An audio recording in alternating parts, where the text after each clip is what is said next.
The ABC's national political lead and the Insider's host with the most, David Speers, joins us now. G'day, David. How are you doing? Very good morning, James. Morning, Catherine. Going well. Good morning. Have you had any downtime since the election? Not yet. It's coming, I'm sure. I've got to say the aftermath of this amazing election result has been just as incredible as the night itself.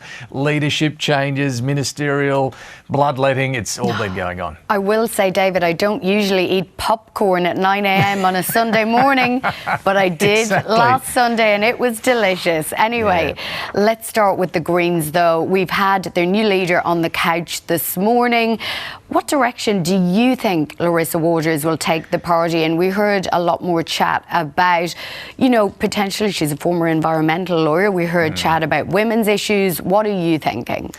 Yeah, look, firm but constructive are the words she's used. You mentioned them earlier as to, how she sees her approach to the Parliament and dealing with the Labor government. I think that does indicate perhaps a more cooperative approach than we saw under Adam Bandt over the last 3 years for the Greens. They were criticised, certainly by Labor, for resisting the passage of progressive legislation, particularly on housing, delaying it, and then finally passing it. And I think what Lissa Waters is signalling is perhaps a more constructive, cooperative approach there. You're right, she is a former environmental lawyer, and in her remarks, her first press conference yesterday, she talked a lot about climate change and the environment. I thought that was notable. Yes, she still touched on social justice issues, like the plight of Palestinians in Gaza, but her main emphasis was certainly far more on the environment and climate. So we'll see what that looks like in practice. The Greens obviously had a disappointing election. They lost 3 of their 4 lower house seats, including that of Adam Bandt.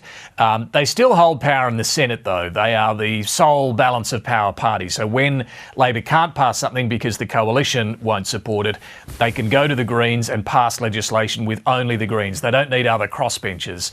So that puts the Greens still in a pretty powerful position. On the other side of politics, David, the Liberals and the Nationals have settled their leadership questions earlier in the week. The question is, are they all going to be united and focused on the direction of travel, or are they going to have a few big fights to sort out exactly where they stand? Yeah, I don't think they're entirely in the clear in terms of those internal fights just yet. Look, the leadership decisions, though, were important. David Littleproud saw off a challenge from Matt Canavan. He'll continue as the Nationals leader. Susan Lee beat Angus Taylor, becoming the first woman to lead the party in more than its 80-year history, and that is significant. And both of these decisions do represent a choice to go, not to go down the more conservative path with Matt Canavan or Angus Taylor. So that's significant too. But and here's the big but, there are still internal tensions over what went wrong and which way to go now. And indeed, between the two parties, they still have not yet reached agreement on staying in coalition. Littleproud and Susan Lee met yesterday in Albury, but they've come out of that saying, good first meeting, we'll have to keep talking. There are differences over whether they should stick with nuclear power and whether that should be part of the coalition agreement, that whether they should stick with even the net zero target itself that Scott Morrison signed Australia up to and Peter Dutton stuck with. Now that's up in the air too, or under review at least. So they've got a lot to work out before they get to all the other policies as they talk at the moment about reconnecting with the sensible centre and meeting Australians where they're at. All sounds good, but what's that going to mean in policies? That's where the internal arguments are.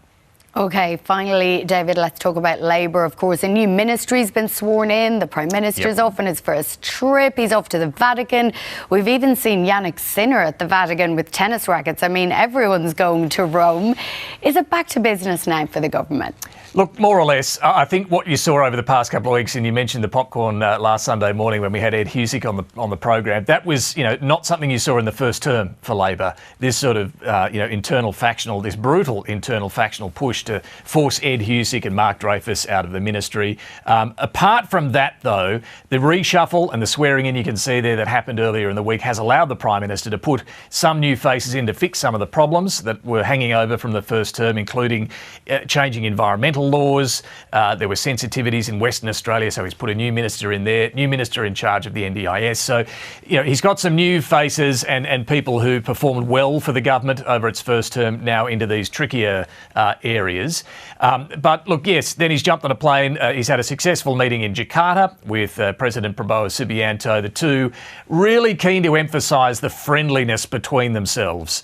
That was very much on show. They swapped footy jumpers.